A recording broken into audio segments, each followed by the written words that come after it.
Hear NFL legends, players, coaches, and media members from around the country sharing their insights and stories with us year-round. Here on Thursday night, Tailgate.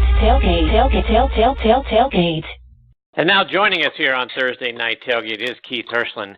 Keith has become a wonderful friend over on the golf side on our show Next on the Tee. We've been blessed to have him join us a few times over there. Let me give you some background on Keith. He is an Emmy Award-winning TV producer. He's produced shows for ESPN, ESPN2, and the Golf Channel. In fact, he was among the original people that started the Golf Channel back in 1995.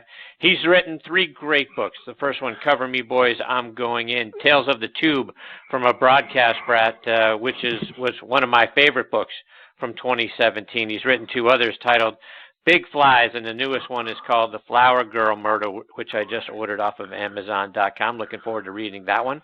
And we're excited that Keith is with us tonight here on Thursday Night Tailgate. Hey, Keith, thanks for coming on the show. Hi, Keith. Hey, Chris. Hey, Bob. What I'm wondering is why I'm on this show with all these great people. Christine is one of my heroes. She and Bob Picozzi are Sports Center legends.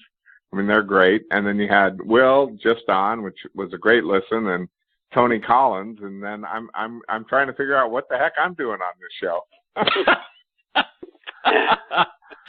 Keith, come on! You did so many great things at ESPN2. You were there at the beginning of the Golf Channel. You've written 3 fantastic books. Come on! How much better can it get than having Keith Hirshland on the show? You kidding me? Well, I appreciate that, Chris, and you're a great friend, and I appreciate always being with you because you're one of the best in the business, and I look forward to chatting with Bob, who I don't know. Yeah, so let's do it now. Let's get started because the first thing I want you to be able to share with this audience, we've talked about it over on the golf side, but I want our audience here to understand your book.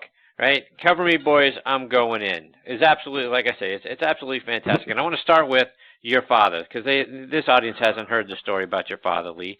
Talk about how he got started in television and got you started as well. Oh boy, that's going way back. My dad was my hero, obviously, and I think a lot of people say that about their dads. But he was a guy that was in the Navy, served his country, grew up in Pennsylvania, in Bucks County, Pennsylvania, and served his country in the Navy, and got out of the Navy and was stationed when he was in Honolulu. So he started working in local radio and TV in Honolulu, and one of the stations that he worked at was owned by a guy named Don Reynolds, who owned stations all over the country, one of which happened to be in Reno, Nevada. So he asked my dad if he wanted to be a part of the station in Reno, the TV station in Reno, which he accepted, became general manager. And at the time, Reno only had 2 TV stations. They had a CBS station and an NBC station, and they shared ABC's programming. And my dad said, after a couple of years of running the CBS affiliate in Reno, that it was time for Reno to have their own ABC affiliate. So he started KTVN, which was the ABC affiliate originally in Reno, Nevada. So I grew up as a kid, watching my mom and dad work at this television station in Reno, Nevada, and it got in my blood. And I thought, man, I love this. Of course, what I wanted to be was a professional golfer. And in northern Nevada, you could be pretty good and shoot around 75, but when you went somewhere else where people were actually playing the game for a living and trying to get to be professionals, they were shooting 64 and 65. So your 75 didn't look so good. So I thought, well, heck, if I want to stay in sports, which I did, I better get in the TV business. And I was lucky enough that my dad owned a station, and I was part of that. And all those stories are in Cover Me Boys, and I became part of that station, then went on to a station in Connecticut, WTNH, and worked with the great Bob Picozzi and other folks, and then got a job in LA working for Don Ohlmeyer, which turned into an ESPN gig, which turned into a Golf Channel gig for almost 20 years. And so let's back up just a little bit. You talked about, the time in Reno. You grew up there. San Francisco was the closest major market sports town-wise. You were Yep. there for the catch with Joe Montana to Dwight Clark back in January of '82, and while the rest of the country was watching Heidi, you got to see Darryl LaMonica lead the Raiders to that comeback win over Joe Namath and the Jets. Talk about those two stories. Yeah, those are stories in my book, and I was blessed and fortunate that my folks were sports fans. They were huge sports fans. So we played golf. Golf was a big thing in our family. I have two brothers, and we all played golf together, and we all watched sports together, and we were huge Bay Area sports fans. Because in Reno, when you grow up in Reno, Nevada, there aren't professional sports teams there, but 3 hours away in the Bay Area, in San Francisco, there are a number of them. So our family became Giants and A's fans and Raiders and 49ers fans. And I gravitated to both the San Francisco teams, the 49ers and the Giants. But what I still love to this day about my parents was that they appreciated what sports could bring to kids and what sports could bring to a family and how it could bring everybody together. And sports, being a sports fan was a huge part of our family. So they made sure that every year, at least once or twice, we would go down to the Bay Area and see a 49er game or a Giants game or a Raiders game or an A's game. So it's just, my dad had some connections because he ran the affiliated station in Reno, so we got to get tickets to certain games, and we were there at that NFC Championship game when Joe Montana happened to throw that amazing pass to Dwight Clark. We were in the opposite end zone, so we were as far away, at least on field level, end zone to end zone, as you could be from the catch. But we were there when it happened. And we were also there up in about the second deck in Oakland Alameda Stadium during the Heidi Bowl. So we had no idea that the rest of the country wasn't watching this incredible comeback. And they were watching Heidi on television. We were watching a football game actually in the stands. So I was incredibly fortunate to have parents who were sports fans, and then we just the stars aligned, and we were happy to be in those stadiums at those two events. Bob, questions for Keith? Hi, Keith. It's a pleasure to meet you and speak with you. Hey, Bob. And, we had talked to Bob Picozzi just very recently, and I grew up in New Haven, Keith, and WTNH was a very big part of my upbringing, and Channel 8, and Big Dick Galliette was a friend of my father, and he became close when we became members of the same Sports Writers Alliance. And my goodness, I want to get your memories of your time in New Haven, the people you came across. They continue to do great things with guys like John Pearson and everything. But tell me more about your memories of New Haven, a very small, big city, I guess. Oh my God, my time in New Haven was a godsend. I was in Reno. And I had decided that I wanted to pursue, bigger things. So I sent a tape to ESPN. I was directing at the time, directing sportscasts and newscasts. And so I sent a tape to ESPN, and a gentleman named John Krasinski, who was at ESPN at the time, saw my tape and liked my tape and decided that he wanted to hire me. So I made all the preparations to go to ESPN. I was thrilled and I was excited, and I got to the point where at the time, and this is another one of those small world things, I was dating Elizabeth Vargas, who went on to become really famous at ABC in 2020 and a huge star. And she was in Phoenix at the time, so I went to visit her, and I was off the grid, and I came back to Reno and packing my bags, and I called ESPN and said, where do I go? What do I do? And they basically on the phone said, John Krasinski doesn't work here anymore, so you don't have a job. And I was like, oh, wow. Well, okay. Well, what do I do now? And they said, well, we can put you in touch with a couple of other people who are now in charge of that thing. So I did that. They said, we're going to go back to the beginning, to square one, and look at other tapes. So they said, but in the meantime, you're in Reno. It would be a lot easier for us to hire you if you were closer. and we know that WTNH is looking for a director. So I went to the folks at WTNH, sent them my tape. They hired me.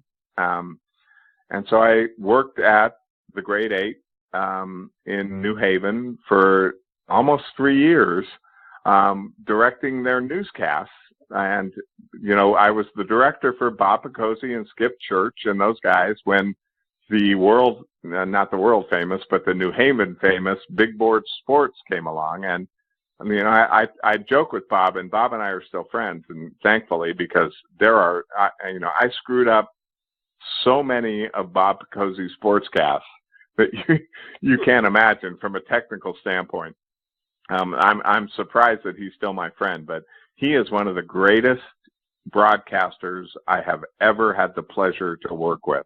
And my time at WTNH and my time in New Haven and the friends I made there and the folks that I still stay in contact who worked there and still work there are some of my best friends in the entire industry. And that was a great, great time for me.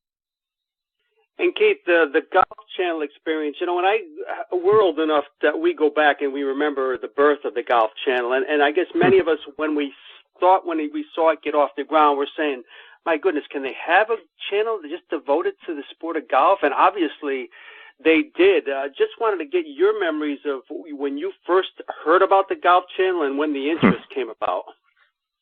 Yeah, I was at ESPN. So I went to work after I left WTNH. I went to Los Angeles and worked for Don Ohlmeyer, the great Don Ohlmeyer, who had a production company in LA. And one of the things that they were responsible for was producing all of the senior tour events, golf events for ESPN. So I went and was part of that golf production team for Don Ohlmeyer for ESPN's golf. And about 4 months into my tenure at Ohlmeyer Communications, Don sold his company to ESPN. So we all became employees of ESPN at that time.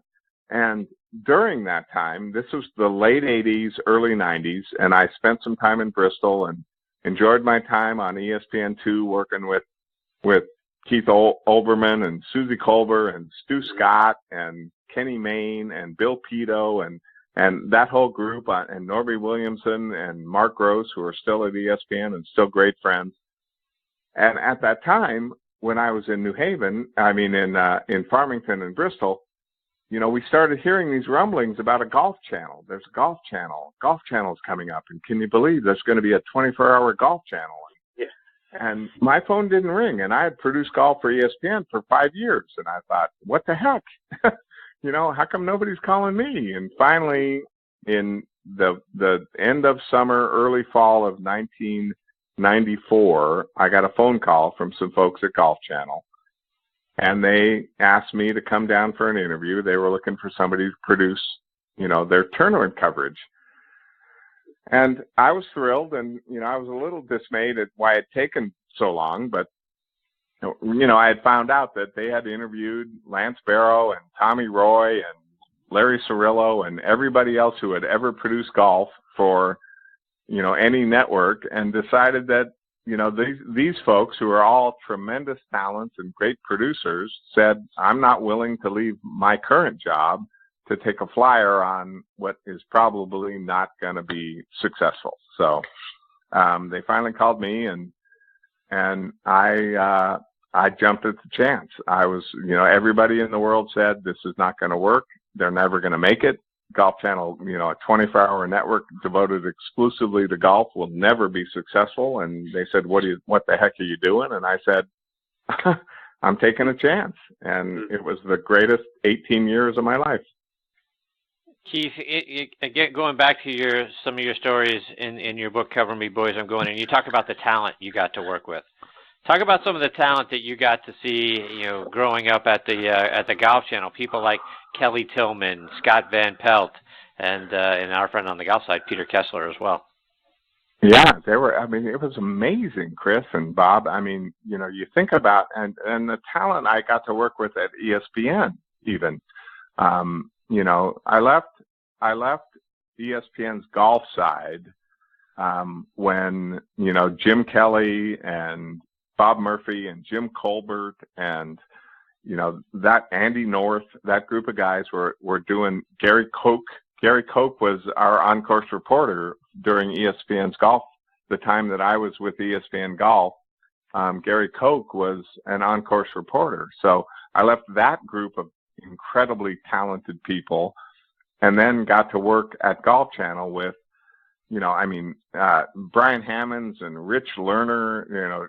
Rich Lerner is one of the greatest storytellers in our industry, and Peter Kessler, who, Peter has an interesting kind of dichotomy because he's one of the most polarizing guys, it seems like, around. If you follow him on social media, he tends to pick fights, but at the same time, Golf Channel would have never, ever, ever succeeded without the talents of Peter Kessler, because we had live tournament coverage, which was a key cog in the Golf Channel's success, but Peter's show, Golf Talk Live, brought people to the screen, brought people to the network that may have never, ever come to an all golf network. And Peter, I still say, as you look back on 25 years of Golf Channel, Peter Kessler is probably on that Mount Rushmore of Golf Channel people that made that thing successful.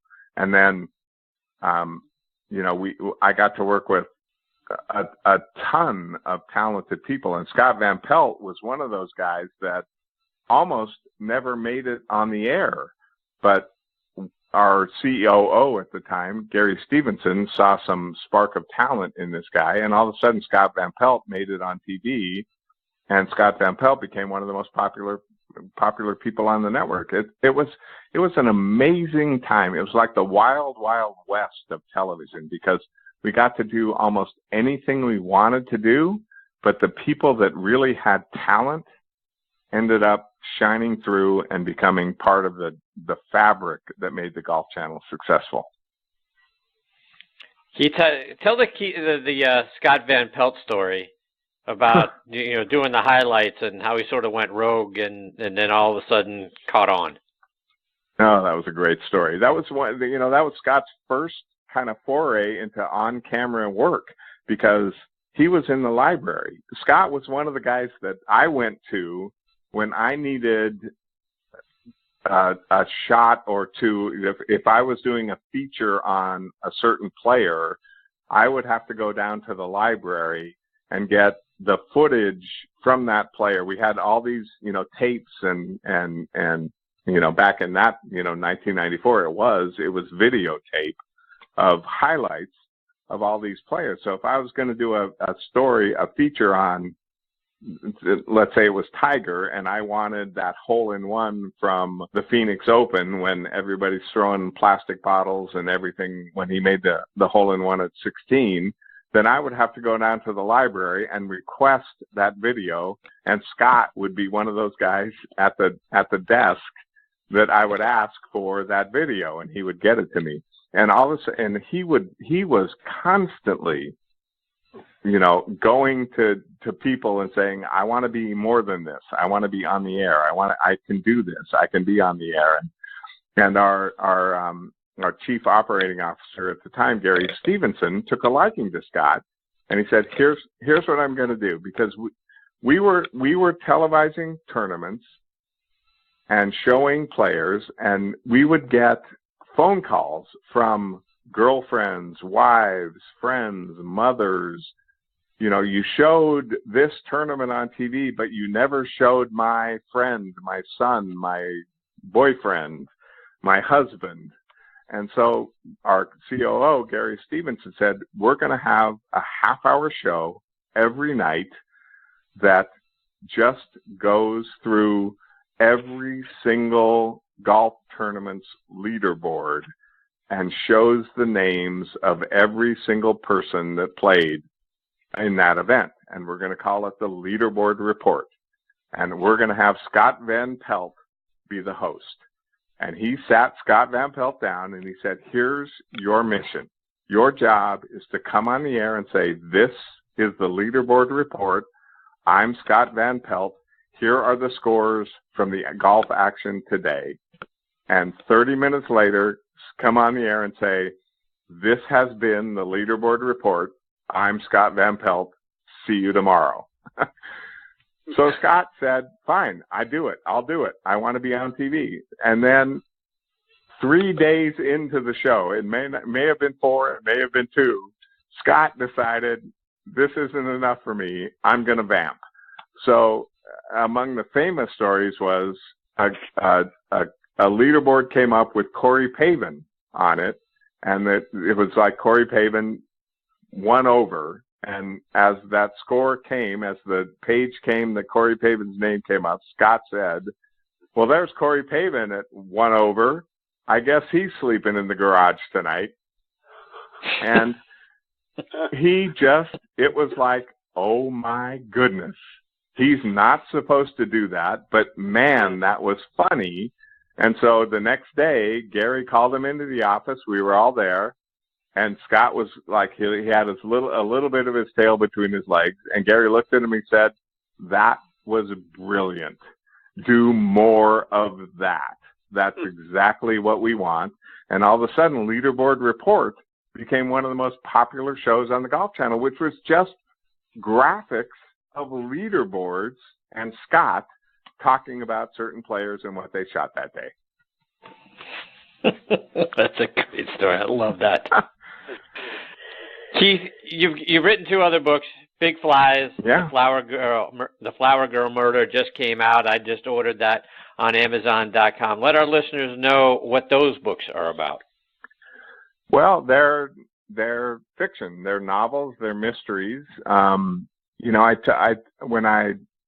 I started, I wrote Big Fly. I wrote Cover Me Boys because when my parents died, my wife, I've told you this story, Chris, my wife, we were standing over a box of memorabilia from my mom and dad after they passed away, and there were all kinds of awards and commendations and newspaper clippings and about my dad and my mom and the things they had done and the milestones they had achieved. And my wife looked at me and she said, my gosh, you have helped start 2 television networks. You've met some of the most famous athletes in the world. You've produced hundreds of golf tournaments. You've won an Emmy Award. Don't let this be your kids sitting over a box when you're gone saying, we had no idea Dad did this. So she said, start writing a journal about all the stories and all the things that you've done. And that turned into Cover Me Boys.